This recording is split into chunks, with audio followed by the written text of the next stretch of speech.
First in the news this afternoon, in Nigeria's leader, President Bola Tinubu, wrote to the Senate seeking its support for military intervention against the military junta in Niger Republic. He also sought the backing of the legislature and the cutting off of electricity to the country. Recall that Niger's democratically elected President Mohamed Bazoum was toppled by his guards, and the leaders of the West African Regional Bloc and Tinubu met to discuss sanctions to be placed against the military personnel who toppled Bazoum. Meanwhile, President Bola Tinubu on Friday replaced the ministerial nominee Mariam Shetty, choosing two others, including Festus Keyamo and Dr. Megari Mahmood. This was revealed in a letter by President Tinubu and read by the Senate President Godswill Akpabio in the ongoing plenary session.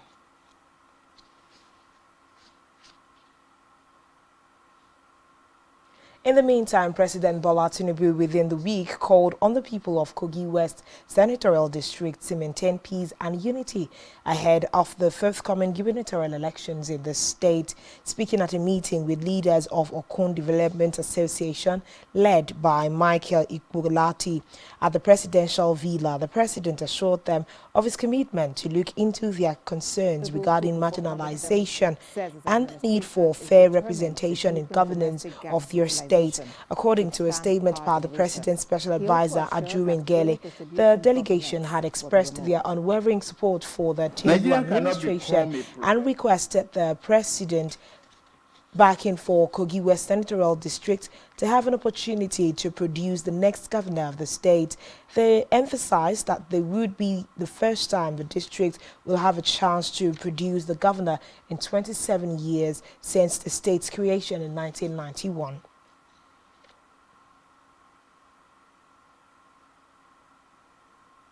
Elsewhere, President Bola Ahmed Tinubu on Friday insisted the 350 megawatt phase 1 of the 7,350 megawatts Gwagwalada Independent Power Plant GIPP must be completed within the 3 years contract duration. Speaking at the plant's groundbreaking ceremony in Gwagwalada, Abuja, he warned that a 3-year project must be 3 years, that Nigerians are waiting and anxious for all the promises made and that the promises must be kept. According to him, all the distribution bottlenecks will be removed from the Nigerian electricity supply industry, NESI, because the country cannot become a productive and industrial country unless it can generate, transmit, and distribute electricity.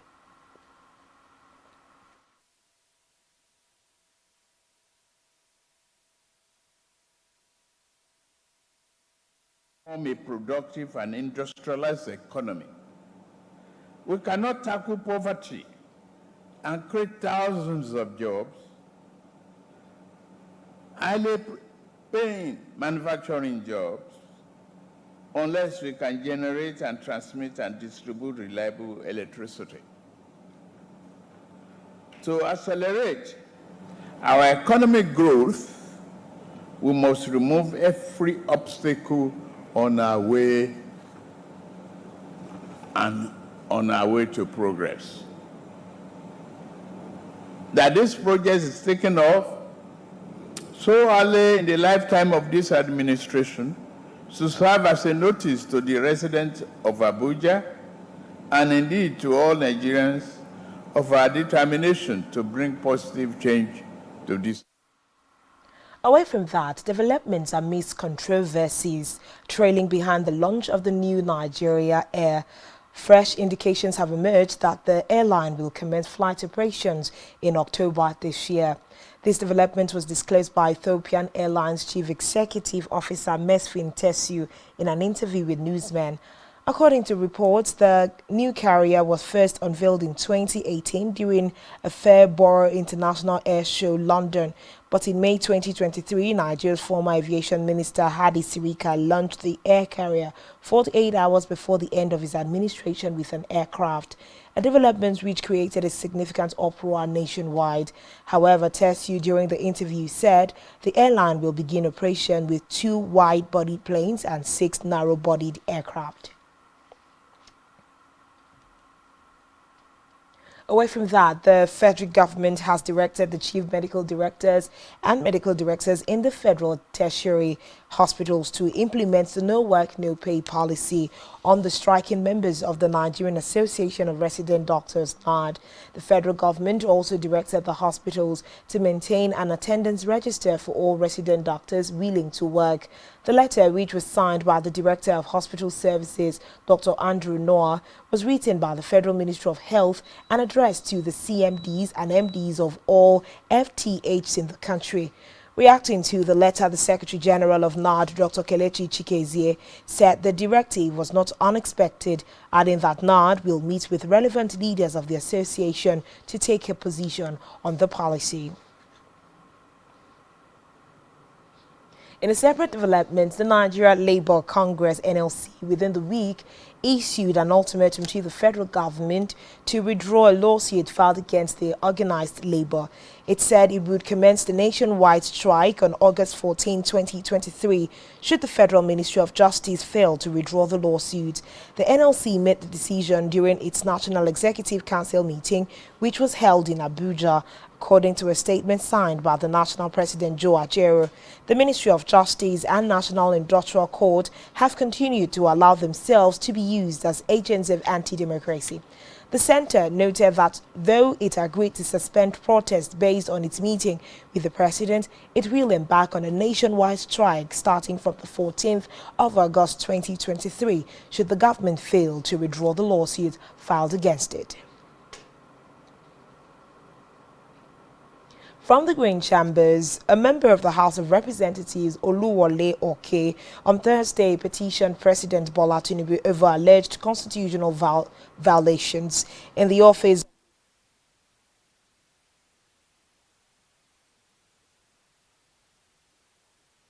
Oke, who represents Obokun and Oriade Federal Constituency of Osun State, also accused the head of the Civil Service of the Federation, Folashade Yemi-Esan, of glozing over the provisions of the civil service rules by appointing a junior director to oversee the OAUGF. In a petition to the president, the former chairman House Committee on Public Accounts alleged that the head of service of the Federation violated the constitutional provision that no one should hold a public office in an acting capacity for more than 6 months.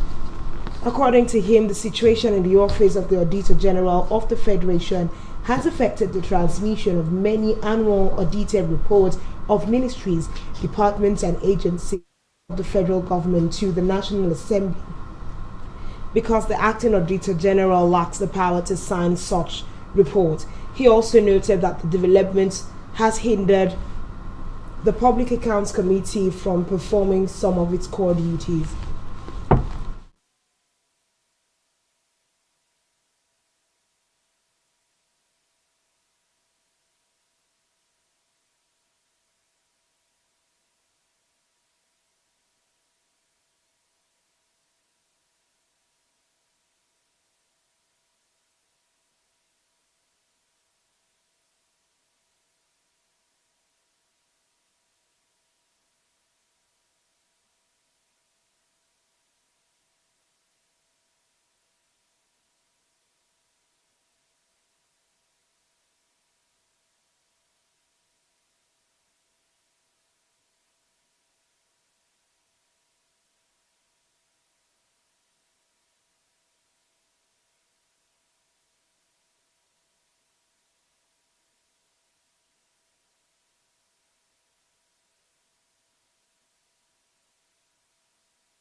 Stories from the judiciary within the week saw a federal high court in Abuja on Friday issue a temporary order stopping the move by the Edo State Governor Godwin Obaseki from impeaching his deputy Philip Schweib over their irreconcilable differences. Justice Ahmed Ramat Mohammed issued the temporary order while ruling in a motion on notice filed by Schweib, praying the court to stop the move to ease him out of office by his principal. In the ruling on the motion argued by Moses Ebute San from the chambers of Agu James Onoja San in Abuja, Justice Mohammed directed the parties in the suit to maintain status quo ante bellum. Reports say the order for the status quo ante bellum released was to be enforced till the time the defendants show cause as directed in another ruling of the court made on July 27, 2023. By the order of status quo ante bellum, parties are to remain in the positions they were before Schweib's suit was instituted against defendants. In education, the National Examination Council said over 1 million candidates registered and will sit the ongoing 2023 Senior School Certificate Examination. The Registrar of NECO, Professor Dantani Wushishi, disclosed this in Jos Plateau State while monitoring the conduct of the examination in some schools. According to a statement released by the spokesperson of the council, Aziz Sani, 601,074 of the registered candidates are male, while 584,814 are female. The statement also quoted the NECO boards as being satisfied with the general conduct of the 2023 SSCE based on reports obtained from across the country. In a separate development, the Nigerian Communications Commission (NCC) within the week warned traders and other stakeholders about the negative consequences of selling and purchasing phones and telecommunications gadgets not approved by the Commission. The certification of telecom devices used in the telecom sector is one of the mandates of the NCC as enshrined in the Nigerian Communications Act 2003, whose central objective is the protection of the rights and interests of consumers. Reports say non-type approved telecom devices are considered to be supplied to the Nigerian market from grey sources and are known to degrade the quality of services in the network. Deputy Director Consumer Affairs Bureau Dr. Emilia Nwokoro, who spoke for the Executive Vice of the NCC, Professor Omar Garba Dambata, at the 5th edition of Market Conversation, a telecom consumer outreach program of NCC, which took place recently at the GSM Village in Abuja, said the event was part of the sensitization efforts of the Commission to address the issue. In another development, the Nigeria Customs Service (NCS) on Friday unveiled a platform for authorized economic operators for compliance traders. A statement by the National Public Relations Officer of the service, Abdullahi Mayweather, noted that the platforms are in line with the World's Customs Organization protocol.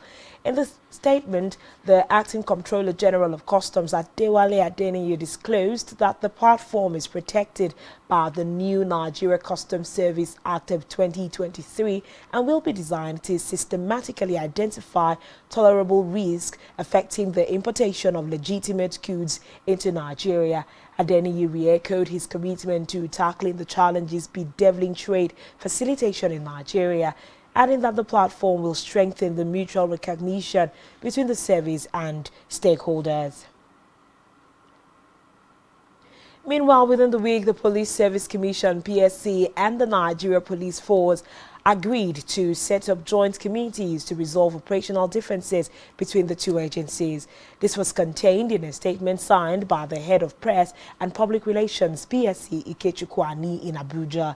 He said the agreement was reached when the Inspector General of Police IG Kayode Egbetokun visited the chairman of PSC Dr. Solomon Arase. The two agencies, Ani said, agreed to set up a recruitment board that would include all the strategic stakeholders in future police recruitment exercises. According to him, the two leaders have also decided to jointly work together to ensure that issues of discipline are handled expeditiously.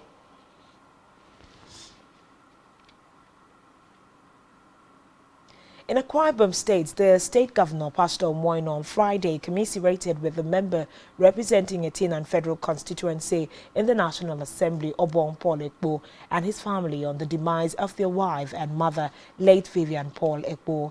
The governor, who led a large crowd of dignitaries, including his predecessor in office, Udom Emmanuel, and wife, Martha, accordingly expressed the resolve of the government and people of the state to support the bereaved family in continuous prayers and supplication, assuring that they will never walk alone.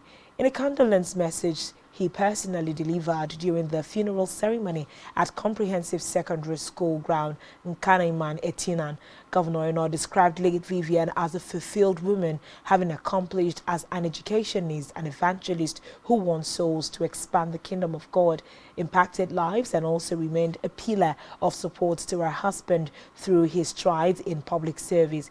He conveyed the condolences of the government and people of Akwa Ibom State over the loss and urged the bereaved family to take consolation in the indelible marks she made in her relatively short and fulfilled life, as echoed by many that she touched while alive. Similarly, the Senate President Obong Godswill Akpabio, in a condolence message presented by his Deputy Chief of Staff, Dr. Savio Enyikere, acknowledged that late Madam Vivian Ekpo will be remembered for her motherly disposition towards all that came her way, and also strong support base to her husband and the larger society, adding that the deceased saw to Paul Ekpo's emergence in the last elections as Member of Parliament and prayed for a peaceful repose of the deceased soul and consolation for the bereaved family. Government House correspondent Jenua reports that in his speech, the chief mourner Wong Paul Ekpo thanked the state governor, former governors, federal lawmakers, government functionaries, political class, church, friends and sympathizers for their support. He described his late wife as God's gift to him, adding that together they had traversed the various phases of life while wishing her soul eternal rest with the Lord.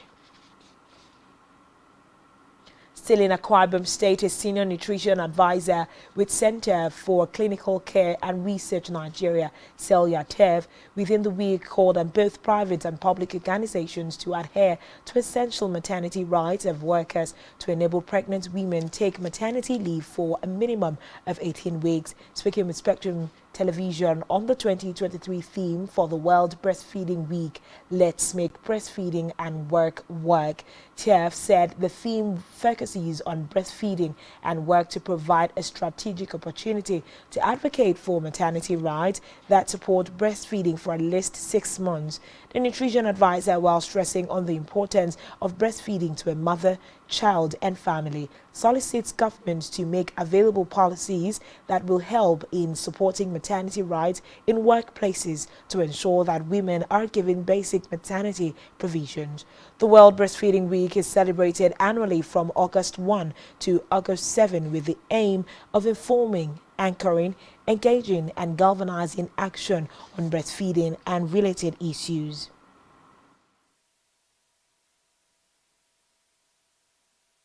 Breastfeeding Week 2023 is enabling breastfeeding, making breastfeeding work and work. So Nigeria is joining the rest of the world to celebrate the World Breastfeeding Week. Usually celebrated from 1st to 7th of August every year. So it's a call that we need to support breastfeeding mothers at workplaces to ensure that we have policies in place that support and encourage mothers to go on maternity leave at least for 18 weeks, and then to give like 2 hours during work hours for mother to breastfeed and have a breastfeeding break time, and then to also have a lactation room and crèches in workplaces.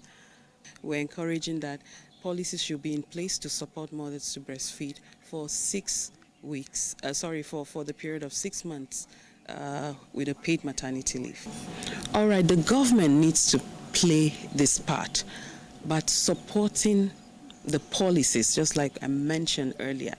These policies will be in place because if we have a policy, it will guide organizations to be able to support the working mothers to go on maternity leave and then have crèches at workplaces where the mothers will be able to breastfeed. Still to come in the news.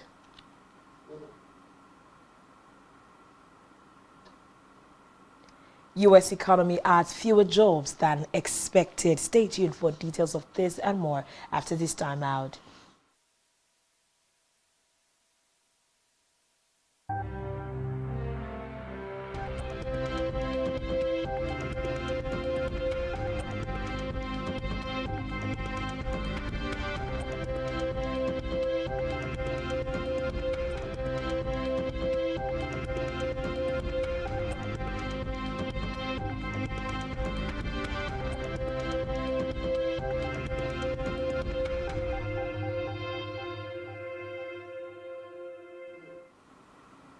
Thanks for staying tuned, and now to the rest of the news stories. In Africa, within the week, we saw Mozambique's first maritime court on Thursday open in the capital Maputo, coastal northern Mozambique, being hit by a 6-year-long jihadist insurgency, while other national security threats include piracy, sea pollution, illegal fishing, and the trafficking of drugs and people. According to reports, the country shares maritime borders with Tanzania, Madagascar, and South Africa. Meanwhile, the new court will be led by George João Guilherme. Meanwhile, the military junta in Niger Republic cut off ties with Nigeria, France, and other countries after the peace talks delegate sent by the Economic Community of West Africa states failed.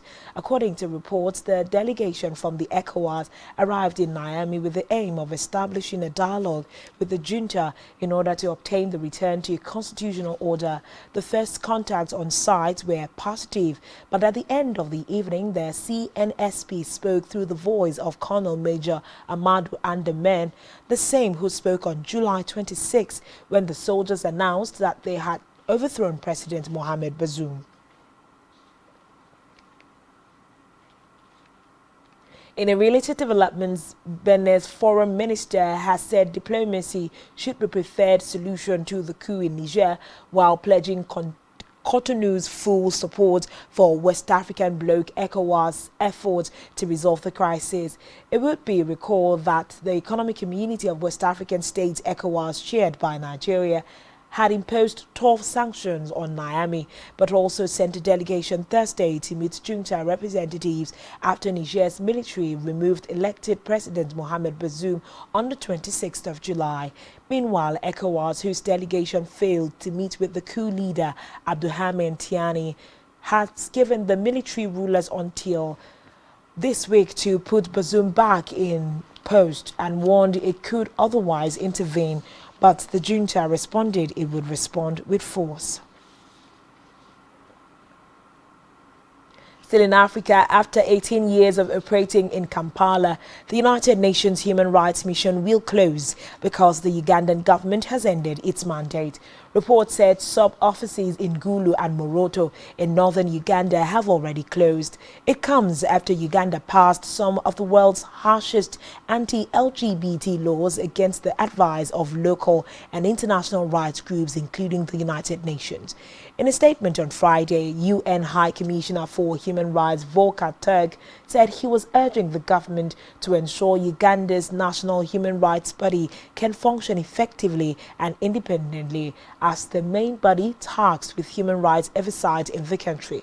Turk said the majority of 54 NGOs that were arbitrarily suspended in 2021 remain closed, and that Uganda's amended computer misuse law could limit free expression even more.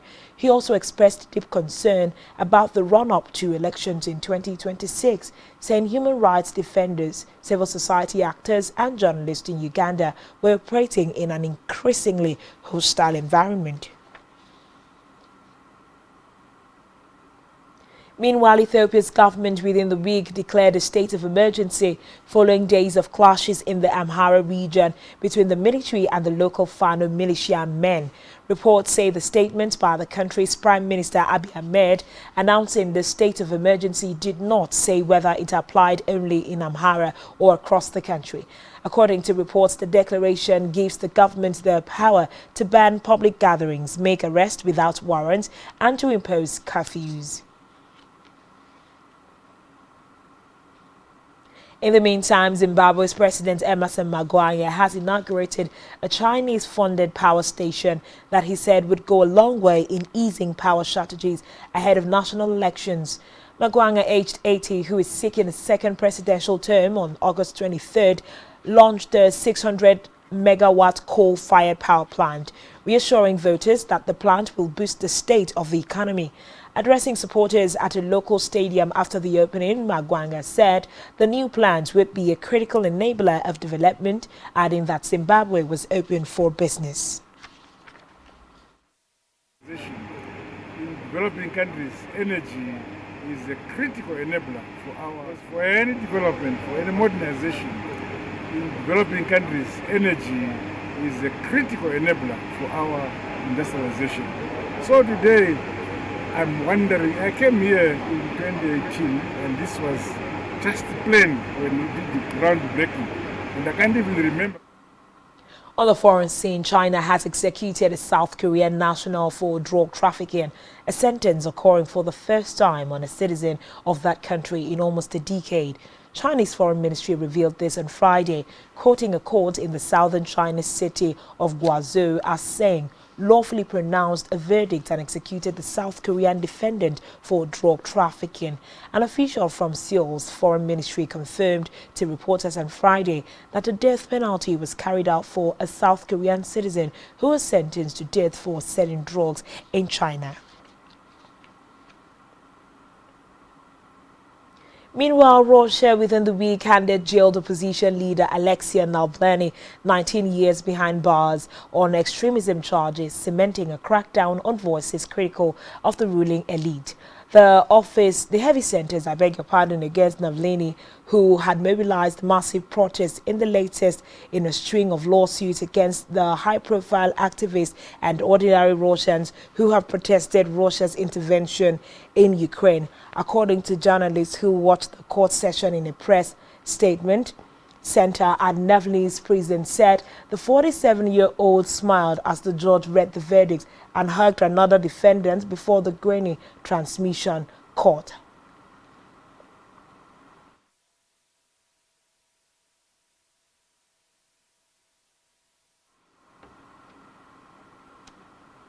In the meantime, India's top court has suspended the defamation conviction of Rahul Gandhi, a decision that could pave the way for the senior opposition politician to return to the parliament after his disqualification. Gandhi, 53, was sentenced to 2 years imprisonment in March in a case that critics have said showed threat to the rule of law in the world's largest democracy. According to reports, he was turfed out of the legislature as a result, but has stayed out of jail while appealing the case up to the Supreme Court in New Delhi. Meanwhile, a justice there said that the initial trial judge had failed to justify imposing the maximum sentence on Gandhi for his comments made during a campaign rally 4 years ago. Still on the foreign scene, Lebanon on Friday marked 3 years since one of history's biggest non-nuclear explosions rocked Beirut.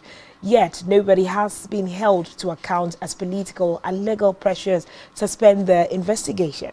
It will be recalled that on August 4, 2020, the massive blast at Beirut's port destroyed swaths of the Lebanese capital, killing more than 220 people and injuring at least 6,500.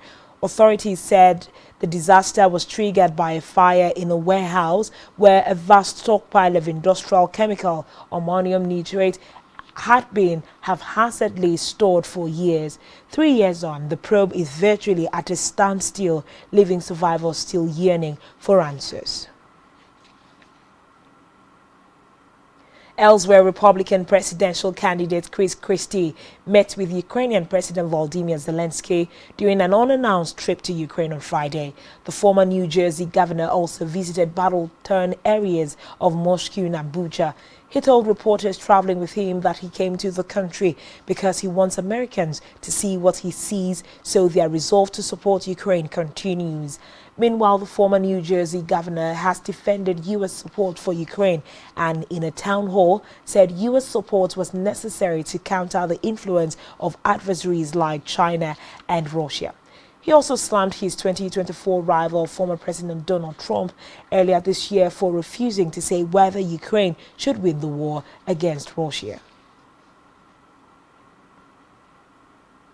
Meanwhile, former U.S. President Donald Trump on Friday pleaded not guilty in a Washington, D.C. court to conspiring to overturn his 2020 election defeat. Trump, shortly after that court hearing, confirmed his not guilty plea, noting that the case was persecution of a political opponent. Reports say the arraignment marks the former president's third appearance in 4 months as a criminal defendant.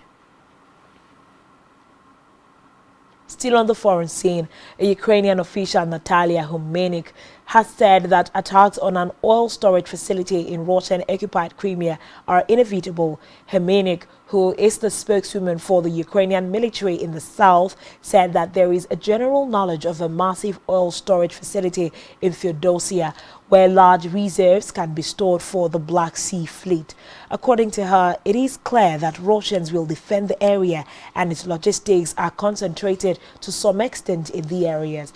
She noting that the supply of fuel and lubricants is a very important component of combat readiness, stressing that explosions will bloom and it was inevitable. In business, the U.S. economy created 187,000 jobs in July of 2023, below market expectations of 200,000 and following a downwardly revised 185,000 in June. According to reports, job gains occurred in healthcare, social assistance, financial activities, and wholesale trade. Meanwhile, the unemployment rate again edged down to 3.5%. Still in business, the FAO Food Price Index within the week increased for the first time in 3 months to 123.9 in July 2023 from an upwardly revised 122.4 in June, which was the lowest since April 2021. Prices for vegetable oils surged 12.1%, the first increase in 8 months, driven by higher world quotations across sunflower, palm, soy, and rapeseed oils. On the other hand, sugar cost went down 3.9% amid good progress on the 2023-2024 sugarcane harvest in Brazil and improved rains benefiting soil moisture conditions across most growing areas in India. Also, prices for cereals decreased 0.5% due to a 4.8% fall in international coarse grain prices. Dairy cost declined 0.4%, a 7th straight month of declines led by lower quotations for skim milk powder and butter. There was subsidized market activity in Europe during the summer holidays, muted interest in import demand, and market uncertainty over the future directions of prices. Meanwhile, meat prices also fell in meat. Meanwhile, amid the hike in fuel price, the Nigerian National Petroleum Company, NNPC Limited, on Friday said that it will construct 35 compressed natural gas (CNG) stations. According to NNPC spokesperson Garba Mohammed, the oil giant will collaborate with NIPCO Gas Limited for the construction of the CNG stations. He increased in CNG stations in Nigeria will expand access to the product and increase CNG-driven vehicles in the country. Mohammed said the purpose of the CNG stations was to serve as a cheaper alternative to premium motor spirit (PMS), also known as fuel, and to increase CNG-driven vehicles in the country. It will be recalled that fuel pump price was increased by the NNPC to 580 to 600 naira per litre across the country in July, with oil marketers projecting that the price of fuel could hit 700 naira per litre before the end of 2023. Still to come in the news. Mohammed reappointed Kano Pillars Assistant Coach. Stay tuned for details after the break.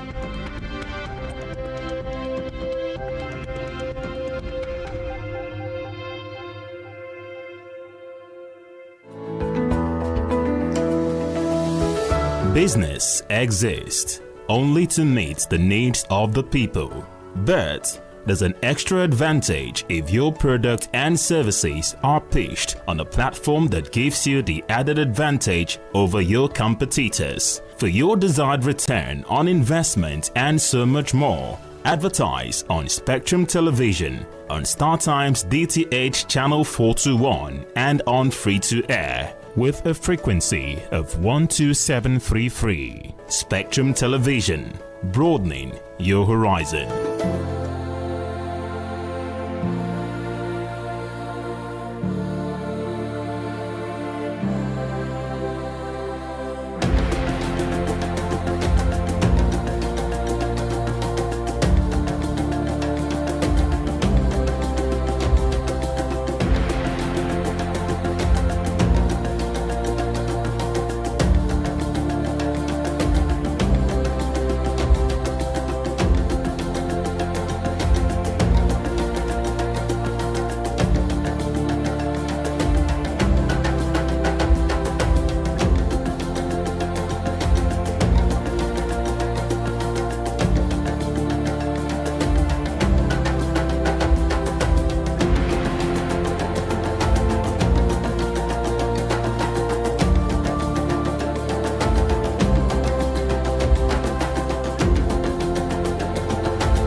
Spectrum TV, broadening your horizon.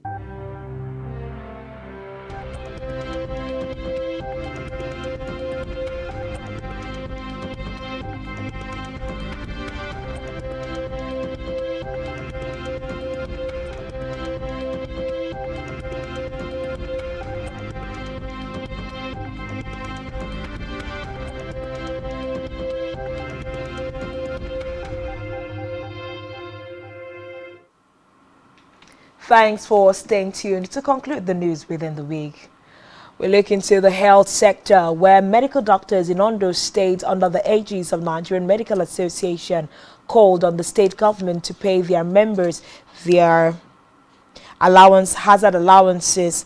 The doctors said the neighboring states had begun to pay the allowance of their own health workers, urging the Sunshine State to do the needful. The state chairman of the association, Dr. Oshemini Adeyemi Osonwe, made the plea during the 46th annual general meeting and scientific conference of the association themed Medicine and the Future Economy. The understate doctor, held in Akure, the state's capital. Adeyemi Osonwe said the governor failed to fulfill his promise to pay their salary arrears by December 2022. Still in health, the federal government through the Ministry of Health and Federal Capital Territory Administration on Thursday signed a Memorandum of Understanding MOU with development partners to reduce the spread of cancer in Abuja. In the statement, it was revealed that the MOU, which was signed in Abuja, makes Nigeria's capital part of a growing network of cancer cities committed to improving cancer care. According to the statement, cancer is responsible for 79,000 deaths and approximately 124,000 new cases in Nigeria each year, accounting for the second highest cancer burden in Africa. Meanwhile, the Permanent Secretary of the Federal Ministry of Health, Funsho Adebiyi, said the collective efforts would strengthen the ministry's commitment to fostering a healthier Nigeria by urgently reducing the country's cancer incidence and mortality. Meanwhile, medical experts have advised pregnant women to increase their fiber intake, warning that a low level of it can raise the risk of neurodevelopmental delays later in life. They noted that fiber is a critical component of a healthy, balanced diet needed during pregnancy and should be taken with appropriate guidance from nutrition specialists. According to a nutritionist at the Department of Nursing Science, University of Calabar, Cross River State, Mary Nkegem, low fiber intake during pregnancy may hamper the development of the fetus, while appropriate intake would affect the baby's development positively. She added that dietary fiber increases the weight and size of one's stool and softens it. In sports within the week, Gambo Mohammed was on Friday appointed as an assistant coach with the Nigeria Professional Football League side, Kano Pillars. Mohammed will serve as a direct assistant to the newly appointed head coach, Abdullahi Mekeba. The former Kano Pillars striker was part of coach Evans Ogeniyi's coach staff that secured promotion ticket in Asaba. Reports say Mohammed played a crucial role in Saimasu Gida's NPFL title win in 2013 and 2014. His experience will be crucial for Kano Pillars during the 2023-2024 NPFL season as they bid to maintain their status as an elite club. Still in sports, Super Falcons forward Desire Akpanozie has been declared fit for the side's 2023 FIFA Women's World Cup round of 16 clash against England. Reports say the China-based striker who had not made an appearance, for the Super Falcons at the competition as a result of injury. Opanozie could finally make her appearance at the competition, according to head coach Randy Waldron. The Super Falcons will take on the three Lionesses at Lang Park, Brisbane on Monday. Meanwhile, a win in the encounter will see the West Africans secure a place in the quarterfinals for the second time in the history of the competition. Meanwhile, according to Italian publication Football Italia, Roberto Calenda, the agent of Nigeria international Victor Osimhen, is still in close contact with Napoli president Aurelio De Laurentiis, adding that no agreement has been reached yet despite multiple meetings. Osimhen was crowned Serie A top scorer with 26 goals and is currently valued at £150 million. The 24-year-old was also named Serie A best striker for the 2022-2023 Italian season, beating off competition from Inter Milan's Loreto Martinez and Rafael Leo of AC Milan to land the award. On our entertainment news, multi-talented Nigerian singer-songwriter Chidinma Ikile is set to captivate audiences with her latest single and visually stunning release, I Recommend Jesus. Known for her powerful vocals and heartfelt lyrics, Chidinma delivers an uplifting and soul-stirring anthem that is sure to resonate with the listeners worldwide. The single, I Recommend Jesus, is a heartfelt tribute to the strength, love, and unwavering faith that Minister Chidinma has found in her personal relationship with Jesus Christ. The song not only showcases her exceptional vocal prowess, but also highlights her ability to create music that touches the core of the human spirit. To complement the release of the single, Chidinma Ikile is also gifting her fans with a visually enthralling music video directed by Adiku Daniel Nkerelam, popularly known as Kemzat. The video features breathtaking cinematography, powerful storytelling and showcases Chidima's artistic depth and creativity. With its compelling visuals, the music video is destined to leave a lasting impact on viewers, offering a visual representation of the song's profound message. Still on entertainment, American hip-hop star Dash Love within the week dropped a new single, Please Don't Go, on which she features Afrobeat sensation Tenny and Cheesy. Reports say the collaboration is a testament to how music has extraordinary ability to bring people together and create shared experiences. According to reports, the single Please Don't Go underscores the universal appeal and unifying power of music, transcending geographical and cultural boundaries. Meanwhile, the family of the Nollywood icon Sento B on Friday announced the funeral arrangement of the deceased actor. According to a flyer released by the family, the deceased actor will be laid to rest on the 18th of August in his hometown, Umwanzeleze, Alieni Ogwa in Imo State. Recall that the Nollywood actor reportedly passed away on May 8 this year at the age of 57 after battling a protracted ailment. Lastly, in the news within the week, United States Consul General Will Stevens has applauded the burgeoning ties of Nigeria and the United States in the creative industry. Delivering remarks at the pre-award reception in honor of the 16th Annual Headies Music Awards, Stevens explained that the return of the Headies Award to Atlanta symbolizes the Nigerian music industry's dynamism, creativity, and growing global reach. He further highlighted the important role of an inclusive and sustainable creative ecosystem in advancing economic growth and strengthening bilateral people-to-people ties. Meanwhile, the Nigerian Consul General in Atlanta, Amina Smiler, noted that the upcoming 16th Headies Awards in Atlanta offers an opportunity to celebrate African culture, resilience, and creativity.